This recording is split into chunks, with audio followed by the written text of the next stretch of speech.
Captain Elizabeth Wright sat alone in the old archives room. The light was dim and dust floated in the air. She had been here for hours, looking through papers that no one had touched in years. Her eyes burned from reading so many files, but she couldn't stop. She was looking for something important. Elizabeth worked for the United Earth Defense Force. She was smart and determined. Most people said she was too serious, but she didn't care what they thought. She had a job to do. Earth was in danger, and she needed to find answers. The Veylan Collective, an alien force from beyond the solar system, had attacked Earth once before, almost 200 years ago. Humans had won that war, but barely. Now the Veylans were back, stronger than before. Earth's weapons and ships were not good enough to fight them. They needed something more. That's why Elizabeth was here, digging through old papers. She was looking for anything that might help. She almost missed it. A small folder with faded writing on it. The label read, Project Spectre, Classified. Elizabeth opened the folder carefully. Inside were drawings of a ship unlike any she had seen before. Notes in the margins talked about special shields, advanced weapons, and engines that could move in ways that should be impossible. This ship, if it was real, was far beyond what humans could build even now. It made no sense for it to exist 200 years ago. This can't be real, she whispered to herself. According to the papers, this ship called the Spectre had fought in the First War against the Veylans. It had won battles that seemed impossible. Then, after the war, it had disappeared. The papers didn't say what happened to it. Elizabeth took the folder to her small office. She spent days reading everything about the Spectre. Most military history books didn't even mention it. When they did, they called it a myth, a story made up to give people hope during the war. But Elizabeth found strange things in the battle reports from that time. There were fights where Earth forces should have lost but somehow won. Many of these reports had been changed later or hidden away. It was like someone was trying to remove all traces of the Spectre from history. After 2 weeks of research, Elizabeth went to see Admiral Douglas Russell. He was her boss and one of the few people who could give her access to the deepest archives. Admiral Russell was an older man with gray hair and a face that rarely smiled. His office was large but simple, with a view of the ocean. He listened as Elizabeth explained what she had found. The Spectre, you say? The Admiral's face gave nothing away. Captain Wright, I've heard this story before. Every few years, some young officer finds those old files and gets excited. It's a myth. A story from desperate times. Sir, with respect, I don't think it is. Elizabeth pushed a tablet across his desk. I've found patterns in the battle reports, places where information was removed. And there's this. The Admiral looked at the tablet. It showed a list of budget items from the years after the war. One line stood out. Huge amounts of money going to something called Project Sierra 7, year after year, even now. Maintaining a myth is expensive, sir, Elizabeth said quietly. Admiral Russell was silent for a long time. Then he pressed a button on his desk that would prevent anyone from listening to their conversation. What do you want, Captain? I want to know if the Spectre was real. And if it was, I want to know where it is now. The Veylans are coming, sir. We're losing this war before it really starts. If there's even a small chance this ship exists, we need to find it. The Admiral looked tired suddenly. You're not the first to ask these questions, but you're the first to find that budget line. That shows good attention to detail. He tapped his fingers on the desk, thinking. Let's say, just for a moment, that this ship was real. What would you do if you found it? Elizabeth didn't hesitate. I would bring it back into service. Use it to fight the Veylans. It beat them once before. And if it's been hidden away for a reason? Some technologies are too dangerous, Captain. More dangerous than losing Earth to the Veylans? I don't think so, sir. Admiral Russell nodded slowly. He opened a drawer in his desk and took out a small chip. This is access to the sealed archives, level Omega clearance. If there are answers about your myth, you'll find them there. But be careful what you wish for, Captain Wright. Some secrets stay buried for good reasons. Elizabeth took the chip, trying to hide her excitement. Thank you, sir. Don't thank me yet, he warned. You have 2 weeks. Report only to me. If this is just a wild chase, we'll forget it happened and you'll go back to your regular duties. If you find something real, he didn't finish the sentence. The sealed archives were deep below the main Defense Force building. Elizabeth had to go through 3 security checkpoints to reach them. The room was cold and the air smelled stale. No one had been here in a long time. It took her 4 days to find what she was looking for. A complete file on the Spectre. It wasn't a myth. The ship had been real, the most advanced warship ever built by humans. It had technology that seemed impossible, created with help from alien materials found before the First Valen War. The most incredible part was the ship's artificial intelligence system, called Vanguard. Unlike normal computers, Vanguard could think, learn, and make decisions. It worked with the human crew to make the ship nearly unbeatable in battle. After the war, Earth leaders had become afraid of the ship. What if other human colonies wanted to break away from Earth control? What if the AI decided humans were the enemy? They decided to hide the Spectre away, keeping it as a last defense that no one knew about. The final page of the file contained what Elizabeth needed most: the location. The Spectre wasn't destroyed. It was hidden inside what everyone thought was just an old defense platform called Station Sierra 7, located in the space between Mars and the asteroid belt. Elizabeth gathered her evidence and went back to Admiral Russell. I found it, sir, and I know where it is. The Admiral didn't look surprised. I was afraid you would. He sighed deeply. What happens next will change everything, Captain Wright. Are you ready for that responsibility? Elizabeth stood straight and looked him in the eye. Earth needs the Spectre, sir. I'm ready. Then choose your team carefully. Small and trustworthy. You leave for Station Sierra 7 tomorrow. As Elizabeth walked out of his office, she felt a mix of excitement and fear. The ship that everyone thought was just a story was real, and she was going to find it. Alan Porter wiped sweat from his forehead as he fixed another broken sensor on the outer hull of Station Sierra 7. At 55 years old, he was too old for spacewalks, but there was no one else to do the job. The station was understaffed and forgotten by Earth Command. Just 5 more years until retirement, he muttered to himself. Alan had worked on Sierra 7 for 20 years. The station was supposedly an orbital defense platform, but it never seemed to defend anything. It sat in empty space between Mars and the asteroid belt, far from any important shipping lanes or colonies. The station was large, but most of its sections were sealed off. Alan and his small team of 4 maintenance workers were told those areas were just structural support and not to worry about them. No one ever visited Sierra 7. Supply ships came every 6 months. New orders almost never arrived. Alan and his team kept the lights on, fixed what broke, and tried not to die of boredom. Today was different. A military transport ship was coming. Alan watched from a viewport as it docked with the station. This was the first visitor in 3 years. 5 people walked off the ship. They wore Earth Defense Force uniforms. The woman in front had captain's insignia on her collar. "Welcome to Sierra 7, Alan said, not bothering to salute. Out here, no one cared about military formalities. "I'm Chief Engineer Porter. What brings Earth Defense all the way out to this forgotten piece of junk?" The captain stepped forward. "Captain Elizabeth Wright. These are Lieutenant Samantha Kelly, Security Officer Greg Martinez, and technical specialists Paul Rivera and Donna Clark." The captain was tall with short brown hair and serious eyes. "We're here to inspect the station." Alan laughed. "Inspect it for what? This place hasn't been important since before I was born." Captain Wright didn't smile. "I have orders signed by Admiral Russell giving us access to all areas of the station, including the sealed sections." Alan stopped laughing.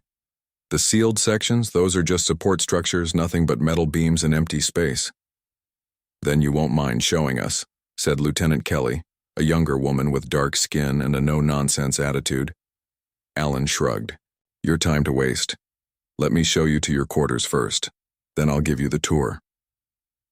After the visitors were settled, Alan took them around the parts of the station that were in use. The living quarters, the small medical bay, the control room, and the maintenance shop. All of it was old and showing signs of age. "Now for what you really want to see," Alan said, leading them to a massive sealed door at the core of the station. This is one of the entrances to the sealed sections. Like I said, nothing in there but support structures. The door hasn't been opened in the 20 years I've been here. Captain Wright pulled out a device and connected it to the door's control panel. "Let's find out." The device lit up, codes flashed across its screen, and then the massive door began to open with a groan of metal. Alan stared in shock. "How did you do that? I've never been able to open that door." The group walked into the sealed section, emergency lights coming on automatically. What they saw made Alan's jaw drop. It wasn't empty space or support beams. It was a massive hangar bay. And in the center, held by huge support arms, was a ship unlike anything Alan had ever seen. It was sleek and dangerous looking, about the size of a heavy cruiser, but with lines that seemed both old and impossibly advanced. Its dark hull absorbed light in a strange way. "What is that?" Alan whispered. "That," said Captain Wright, "is the Spectre, the most advanced warship ever built by humans, and the reason this station exists." "Impossible," Alan said, stepping closer to the ship. "This technology, it's beyond anything we have now, let alone from 200 years ago." "That's what makes it special," Lieutenant Kelly said. "It was built with technology we didn't fully understand. Some of it adapted from alien artifacts found before the First Veylan War." Security Officer Martinez turned to Alan. "You really didn't know this was here, all this time?" Alan shook his head, still staring at the ship. "I thought I was maintaining a useless old station. Instead, I've been—" "What?" "A caretaker for this thing, in a way," Captain Wright said. "This station was designed to hide and preserve the Spectre. Your maintenance work kept the support systems running, the life support, the power grid. All of that helps keep the ship in stasis." Technical Specialist Rivera was already scanning the ship with various devices. "Power systems are in standby mode. Hull integrity at 98%. It looks like it could be made operational again." "That's why we're here," Captain Wright said. "The Veylans are back, and Earth needs this ship." Alan walked slowly around the edge of the hangar, looking up at the massive vessel. "So all these years I've been taking care of a myth? The legendary ghost ship that won the First War?" "Not a ghost ship. The Spectre," Captain Wright corrected. "And yes, it's real. But it wasn't just the ship that made it special. It has an AI system called Vanguard that works with the human crew. Together, they made the Spectre nearly unbeatable." Technical Specialist Clark approached a control panel near the ship. "If we're going to wake this thing up, we should start with basic systems first. Life support, then power, then the computer core." "Wait," Alan said. "You want to turn this thing on? Now? Shouldn't we call Earth Command first? Get more people out here?" "We have our orders," Captain Wright said firmly. "The Veylans are getting closer to Earth every day. They're stronger than before. Our current ships can't stop them. We need the Spectre." Alan looked from the captain to the ship and back again. Then he made up his mind. "I know this station better than anyone. If you're going to wake up this sleeping giant, you'll need my help." Captain Wright nodded. "Welcome to the team, Chief Porter." For the next 3 days, they worked nonstop. Alan showed them the station's power systems and how to redirect energy to the ship. The technical specialists figured out how to connect modern equipment to the Spectre's ancient but advanced systems. On the 4th day, they were ready to try. Powering up the ship's computer core, Alan watched from a makeshift control center they had set up in the hangar, as Captain Wright and Lieutenant Kelly entered the ship through an airlock. Their voices came through the comm system. "Main power connected. Beginning startup sequence." For the central computer. Alan held his breath. After 2 centuries of silence, would the legendary Spectre system still work? Would the AI called Vanguard remember its purpose? The lights in the hangar dimmed as power flowed into the ship. Then, from the ship's communication system, a voice spoke. It sounded almost human, with a calm, confident tone. Systems initializing. Vanguard AI online. Please state operational parameters and current threat assessment. Captain Wright's voice was steady as she answered. This is Captain Elizabeth Wright, Earth Defense Force. The Veylan Collective has returned and Earth is in danger. We need your help. There was a pause, then Vanguard spoke again. Understood, Captain. It seems I have been dormant for 197 years, 4 months, and 16 days. I require updated information on current military situations and technological developments. Then we can begin preparation for combat operations. Alan stared at the ship in wonder. The myth was real and it was awake. Captain Elizabeth Wright stood on the bridge of the Spectre, looking at the holographic displays that filled the air around her. The ship was unlike anything she had ever seen. The control systems were both old and incredibly advanced. There were no buttons or switches, just smooth panels that lit up when touched. For the past 3 days, the team had been working to bring the Spectre systems online. Vanguard, the ship's AI, guided them through the process. Power systems now at 67% capacity, Vanguard reported. Its voice came from everywhere and nowhere at once. Weapon systems at 54%, shield systems at 61%, hull integrity stable at 98%. Elizabeth nodded. How long until we reach full capacity? At current rate, approximately 72 more hours, Vanguard replied. However, I must report a concerning development. I have detected unusual energy readings at the edge of this sector. Based on historical patterns and current data, there is a 94% probability these are Veylan scout ships. Elizabeth's heart raced. How many? How far? 6 vessels, Captain. Their current course will bring them to this station in approximately 5 hours. Lieutenant Samantha Kelly looked up from her station. Captain, we're not ready for a fight. The Spectre is still partially connected to the station's systems. Most of the weapons are untested. We haven't even assembled a full crew. Elizabeth paced the bridge. Can we hide? Shut down all systems and hope they pass by? Negative, Vanguard said. They have already detected the power signature from our activation sequence. They are investigating specifically because of the unusual energy pattern. Security Officer Greg Martinez joined them on the bridge. We should evacuate, take what data we can and return to Earth. Come back with a proper fleet. There's no time, Elizabeth said. Even if we left now, the Veylans would find the ship. We can't let them get their hands on this technology. She turned to the holographic representation of Vanguard that had formed in the center of the bridge. It appeared as a sphere of light that pulsed when it spoke. What are our options? We can fight, Vanguard said simply. The Spectre was designed to engage multiple enemy vessels even at partial capacity. While I cannot guarantee victory, we have a 68% probability of success based on historical performance against similar Veylan formations. Elizabeth looked around at her small team. There were only 12 of them total, her original 5 plus Alan and his station crew. Hardly enough to run a ship of this size in battle. Can we do this with so few people? She asked Vanguard. Spectre was designed to operate with minimal crew if necessary. I can handle most ship functions. Your team will need to manage weapons, shields, and damage control. It will not be optimal, but it is possible. Alan Porter entered the bridge, wiping grease from his hands. The main engines are online. We can move if we need to, but we'd have to disconnect from the station's power feed. Elizabeth made her decision. We fight. Alan, I need your people to disconnect us from the station but keep us in the docking cradle for support. Samantha, you and Paul take weapons. Greg, you're on shields. Donna, monitor the engines. I'll coordinate with Vanguard. Everyone moved quickly to their tasks. Elizabeth felt fear in her stomach but pushed it aside. They had found a legendary weapon from the past. Now they would see if the legends were true. 4 hours later, the Veylan scout fleet entered the sector. The Spectre's sensors showed 6 ships moving in a standard formation. They were sleek, predatory vessels with forward-swept wings that glowed with energy.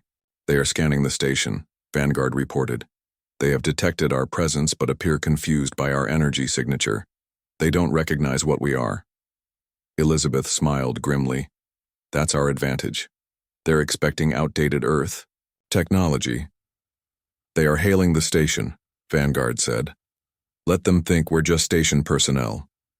Don't respond, Elizabeth ordered. The Valon ships moved closer, spreading out to surround the station. They are powering weapons, Vanguard announced. Impact in 30 seconds. Elizabeth gripped the edge of the command console. Everyone ready? Shields at maximum. The first Valon energy beams hit the station's outer hull, tearing through the old metal. But the Spectre, still partially nested in its cradle, remained untouched. Return fire, Elizabeth ordered. Target the lead ship. The Spectre's weapon systems came alive. Energy built up along hidden ports in the hull, then burst forth in a concentrated beam that moved in ways energy shouldn't be able to move. The beam curved slightly as it approached the lead Valon ship, adjusting its path to hit the vessel's most vulnerable point. The Valon ship exploded in a ball of blue fire. The remaining Valon ships reacted with surprise, breaking formation and scrambling to regroup. They fired wildly at the station, trying to figure out where the attack had come from. They still don't understand what they're facing, Elizabeth said. Vanguard, can you predict their next move? Yes, Captain. Based on historical Valon tactics and their current movement patterns, they will most likely regroup and attack from multiple angles simultaneously. I am calculating optimal firing solutions. The Spectre fired again, this time hitting 2 Valon ships with precisely aimed shots. One was destroyed instantly. The other spun out of control, its engines damaged. The 3 remaining Valon ships finally realized they were dealing with something unusual. They pulled back to a safer distance and began a more coordinated attack. Energy blasts hit the Spectre, directly now making the ship shudder. Shields holding at 82%, Greg reported. But they're learning our defense pattern. Vanguard, adapt shield frequencies, Elizabeth ordered. Don't let them get a lock on our pattern. Adapting now, Vanguard replied calmly. May I suggest a tactical option, Captain? Go ahead. The Valon ships are maintaining communication with each other through quantum-linked transmitters. Their coordination depends on this system. We can create a disruption pulse that will temporarily break their link. Elizabeth nodded. Do it. The Spectre released a wave of energy that wasn't visible but affected the space around the Valon ships. Suddenly, the alien vessels began moving erratically, no longer coordinating their attacks. Now's our chance, Elizabeth said. Target each ship and fire when ready. The Spectre's weapons lashed out again, striking each Valon ship in turn. 2 more exploded. The last one, badly damaged, turned and fled at high speed. Should we pursue? Samantha asked from the weapons station. Elizabeth considered it, then shook her head. No, let it go. We need to complete our repairs. Besides, 1 ship will spread the word about us. Let the Valons worry about what they just encountered. The bridge crew cheered, but Elizabeth remained serious. This was just a scout fleet, a test. We won, but the real fight is still coming. Alan looked around the bridge in amazement. I've seen Earth's newest warships in action. None of them could have done what we just did. This ship, it's everything the stories said it was. And more, Elizabeth said, looking at Vanguard's glowing presence. We've just shown that the myth is real. Now we need to prepare for what comes next. Outside, the remains of the Valon ships drifted in space, a testament to the power of a legend brought back to life. News of the battle at Station Sierra 7 spread quickly through Earth's military channels. Most officers didn't believe the reports at first. 1 old ship defeating 6 Valon vessels seemed impossible. But sensor data from the station confirmed it had happened. 3 days after the battle, a fleet of Earth Defense Force ships arrived at Sierra 7. Leading them was the flagship Earth Dawn, carrying Admiral Douglas Russell himself. The Admiral's ship docked with the station, and he came aboard with a group of scientists, engineers, and military officials. Elizabeth met them in the main docking bay. She stood straight and saluted as the Admiral approached. Captain Wright, Admiral Russell said, returning her salute. I see you found more than just old files. Yes, sir. The Spectre is real and it works. The Admiral nodded. So I see. Your report mentioned an AI system called Vanguard? Yes, sir. It's fully functional and has been extremely helpful. Without Vanguard, we wouldn't have survived the Phelan attack. The Admiral frowned slightly. An AI from 200 years ago that still works? That's concerning. Elizabeth stepped closer and lowered her voice. Sir, Vanguard isn't just some computer. It thinks and learns. It helped us understand the ship's systems and adapted our defense strategies during the battle. We need it. Admiral, Russell didn't look convinced. The Secretary General wants the Spectre brought back to Earth immediately. Scientists need to study it. Military leadership needs to decide how to use it. This isn't a decision for a captain and a small crew to make. With respect, sir, we don't have time for committees and politics. The Phelan ship that escaped will report what it found. They'll be back and in greater numbers. Before the Admiral could respond, alarms began to sound throughout the station. Lieutenant Kelly's voice came over the communication system. Captain, write to the Spectre Bridge immediately. Vanguard has detected multiple Phelan ships entering the sector. Elizabeth turned to the Admiral. Sir, we need to get everyone to safety. This station isn't designed for battle. Admiral Russell nodded, sharply. My fleet will engage the enemy. You get your people to safety. Elizabeth shook her head. Your ships aren't ready for the Phelan, sir. They've upgraded their weapons since the last war, but the Spectre can fight them. That ship is 200 years old, Captain. And still, more advanced than anything we have, sir. Let us help. The Admiral hesitated, then nodded. Get to your ship. My fleet will follow your lead. Elizabeth ran to the Spectre, the Admiral right behind her. When they reached the bridge, Lieutenant Kelly was working at one of the control panels while Vanguard's holographic form glowed in the center of the room.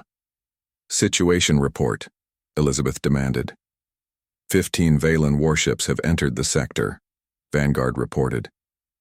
Based on their configuration, this appears to be a full battle group. They will reach our position in 20 minutes. Admiral Russell looked at the tactical display. 15 ships? My fleet only has 8. The Phelans have learned from their scout fleet's defeat, Vanguard said.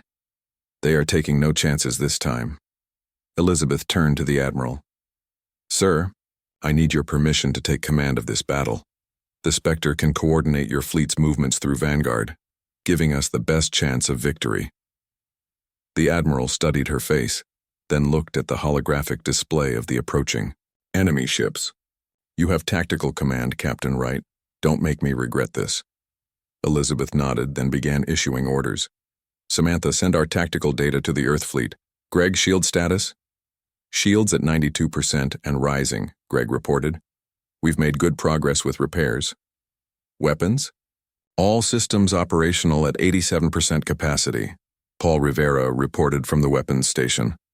Elizabeth turned to Alan Porter, who had taken the engineering station. Can we move freely now? Alan nodded. We disconnected from the station's systems yesterday. The Spectre is fully independent. Good. Elizabeth sat in the command chair and looked at Vanguard's glowing form. Time to show what this ship can really do. Vanguard, prepare battle strategy Alpha 7. Strategy prepared, Captain, Vanguard responded. The Earth fleet should form a defensive sphere around Station Sierra 7 while the Spectre moves to engage the enemy Vanguard. Admiral Russell, standing behind Elizabeth's chair, raised an eyebrow. You're planning to attack 15 Phelan warships head-on? Yes, sir, Elizabeth said confidently. The Phelans expect us to play defense. They don't understand what the Spectre can do. We'll use that confusion against them. The Admiral opened a channel to his fleet and issued the orders. The Earth ships moved into position around the station, while the Spectre broke away, its engines glowing with strange blue-green energy as it accelerated toward the incoming Phelan fleet. Enemy ships will be in weapons range in 5 minutes, Lieutenant Kelly reported. Elizabeth leaned forward in her chair. Vanguard, share your tactical display with the Admiral's flagship.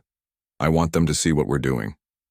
As the Spectre approached, the Phelan battle group, the alien ships formed an attack pattern spreading out to surround the lone Earth vessel. They're trying to box us in, Greg observed. Exactly as we predicted, Elizabeth said with a small smile. Vanguard, execute maneuver Phantom Strike. The Spectre suddenly accelerated to an impossible speed, its advanced engines allowing it to move in ways no normal ship could match. It shot through a gap in the Velan formation before the alien ships could react. Targeting systems locked on 3 Velan capital ships, Paul reported from weapons. Ready to fire. Execute, Elizabeth ordered. The Spectre released a series of precisely targeted energy beams that struck the 3 largest Velan ships at their weakest points. 2 exploded immediately. The third listed to one side, its engines failing. The remaining Velan ships turned to pursue, firing wildly at the Spectre. Most shots missed entirely as the legendary ship twisted and turned through space. Their formation is breaking, Vanguard observed, recommending Earth Fleet advance now to engage their rear units. Admiral Russell, watching the battle unfold, immediately gave the order. The Earth ships moved forward, catching several Velan vessels between them and the Spectre. The battle that followed was unlike anything in recent Earth military history. The Spectre seemed to be everywhere at once, striking with perfect accuracy, and evading enemy fire with impossible maneuvers. Vanguard coordinated the Earth Fleet's movements, turning 8 separate ships into a perfectly synchronized fighting force. Within 30 minutes, 7 Velan ships had been destroyed. 4 more were badly damaged. The remaining 4 turned and fled the sector, jumping to faster-than-light speed to escape. On the Spectre's bridge, the crew cheered. Even Admiral Russell looked impressed. Damage report? Elizabeth asked, still focused on her duties. Shields at 76%, Greg reported. Minor damage to the outer hull, but all systems functioning normally. Elizabeth turned to Admiral Russell. Sir, the Valens will be back again, with an even larger force. We need to prepare. The Admiral nodded slowly. I've seen enough. The Spectre is everything you claimed it was. He paused, thinking. Captain Wright, I'm officially transferring command of this vessel to you. Select whatever crew you need. The Earth Defense Force will provide full support. Elizabeth stood straighter. Thank you, sir. Don't thank me yet, Admiral Russell said grimly. The real war is just beginning. The Valens now know we have a weapon that can hurt them. They won't hold back anymore. Elizabeth looked around at her crew, then at Vanguard's glowing presence. Neither will we, sir. The Spectre was a myth until today. Now it's humanity's best hope. 2 weeks after the battle at Station Sierra 7, the Spectre arrived at Earth. The legendary ship caused a sensation as it glided into orbit. People all over the planet watched on their screens as the sleek, dark vessel moved with impossible grace against the blue backdrop of Earth. Captain Elizabeth Wright stood on the bridge watching the planet grow larger in the view screen. Her crew was no longer just the small team from Sierra 7. The Earth Defense Force had sent their best officers and crew members to serve on the Spectre. The ship now had a full complement of 120 people, all trained for their specific duties. Quite a view, Admiral Russell said, standing beside her. He had traveled back with them on the Spectre, wanting to experience the legendary ship firsthand. Yes, sir, Elizabeth replied. I just wish we were coming home under better circumstances. The circumstances were indeed grim. Vanguard had intercepted and decoded Velan communications. The alien force was gathering its main battle fleet for a direct assault on Earth. Over 200 Velan warships were heading toward the solar system. They would arrive in 5 days. The Security Council is meeting in 1 hour, the Admiral said. They want to hear directly from you and Vanguard about our options. Elizabeth nodded. We'll be ready, sir. The meeting took place in the Earth Defense Force headquarters, a massive building in what had once been called Geneva. Leaders from around the world gathered to hear about the threat and the potential solution. Elizabeth stood before them, Vanguard's holographic form floating beside her. The room was tense as she explained the situation. The Velan fleet will reach Earth in 5 days, she said. Based on their numbers and weaponry, our conventional defenses cannot stop them. Even with every ship in our fleet, we would be overwhelmed. The Secretary General, an older woman with stern features, leaned forward. Then what hope do we have, Captain Wright? You bring us 1 ship, impressive as it may be, against 200. The Spectre is not just another ship, Elizabeth replied, and we're not proposing a conventional battle. Vanguard's hologram pulsed as it spoke. I have analyzed all available data on current Valen technology and tactics. They have advanced significantly since our last encounter, but they still maintain the same basic command structure and battle coordination systems. Elizabeth continued. The Valen fleet operates as a unified force. Each ship is connected to a central command vessel through quantum communications. This allows them to coordinate perfectly, but it's also a weakness. A weakness we can exploit? Asked the defense minister. Yes, Elizabeth said confidently. The Spectre's systems are designed to disrupt these communication networks. During our last battle, we briefly severed the links between Valen ships. With proper preparation, we can do the same to their entire fleet. Vanguard's hologram expanded, showing a simulation of the planned attack. We will need to modify Earth's orbital defense platforms to generate a specific energy field. When activated simultaneously with the Spectre's disruption pulse, it will create a cascading effect through the Valen command structure. The room erupted in questions and arguments. Some military leaders didn't trust the plan. Others didn't trust an AI from 2 centuries ago. Politicians worried about the cost of modifying the defense platforms. Elizabeth listened to them argue for several minutes, then stepped forward again. Every moment we waste in debate gives the Valens more time to prepare. This plan will work. I've seen what the Spectre can do. I've fought alongside Vanguard. If we stand together, we can win this war. Her words silenced the room. Even those who doubted could see her absolute conviction. The Secretary General nodded slowly. Very well, Captain Wright. You have the full resources of Earth at your disposal. Make your preparations. For the next 4 days, the Spectre led a frantic effort to modify Earth's defenses. Teams of engineers worked around the clock, retrofitting orbital platforms based on Vanguard's specifications. The remaining Earth fleet was positioned strategically, ready to engage when the moment came. On the 5th day, long-range sensors detected the Valen battle fleet entering the outer solar system. Just as predicted, there were over 200 ships arranged in attack formation. Elizabeth stood on the Spectre's bridge, watching the tactical display as the enemy approached. Her crew was ready. Earth was as prepared as it could be. All defense platforms report ready, Captain, Lieutenant Kelly announced. Earth fleet standing by for your command. Vanguard, status of the disruption system? Elizabeth asked. System, at full capacity, the AI responded. Targeting sequence programmed. We are prepared to execute on your order. Elizabeth took a deep breath. Send a message to all Earth forces. Stand firm. Fight with courage. Today we show the Valens that humanity will not fall. As the Valen fleet approached Mars orbit, the Spectre moved to intercept. The alien vessels, seeing the lone ship that had caused them so much trouble, adjusted their formation to surround and destroy it. They're taking the bait, Greg reported from the tactical station. Their formation is stretching thin to encircle us. Perfect, Elizabeth said. Vanguard, begin Phase 1. The Spectre accelerated suddenly, diving straight toward the center of the Valen formation. Enemy ships fired, but the Spectre's advanced shields absorbed the impacts as it weaved through the alien fleet.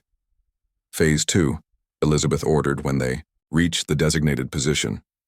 The Spectre released a pulse of energy that spread outward in all directions. At the same moment, Earth's defense platforms activated, creating a field of energy that resonated with the pulse. The effect was immediate and dramatic. Valen ships suddenly lost coordination. Some stopped firing. Others fired in the wrong direction. Communication between vessels failed as the quantum links collapsed. Earth fleet, engage now, Elizabeth commanded. The human ships attacked the confused Valen fleet from multiple directions. Without their perfect coordination, the aliens could not respond effectively. The battle lasted for hours.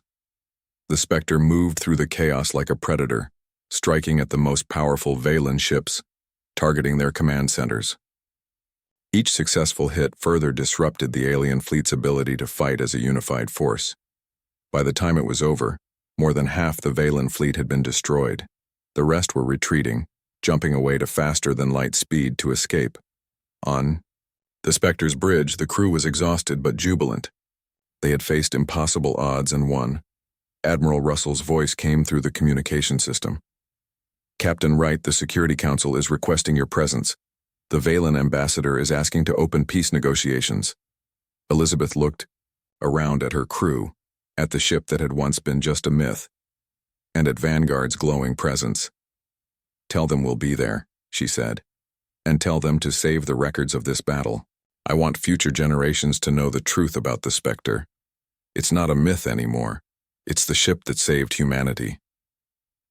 As the Spectre turned toward Earth, its dark hull gleaming in the sunlight, Elizabeth knew that a new chapter in human history had begun, and she and her crew had written the first page.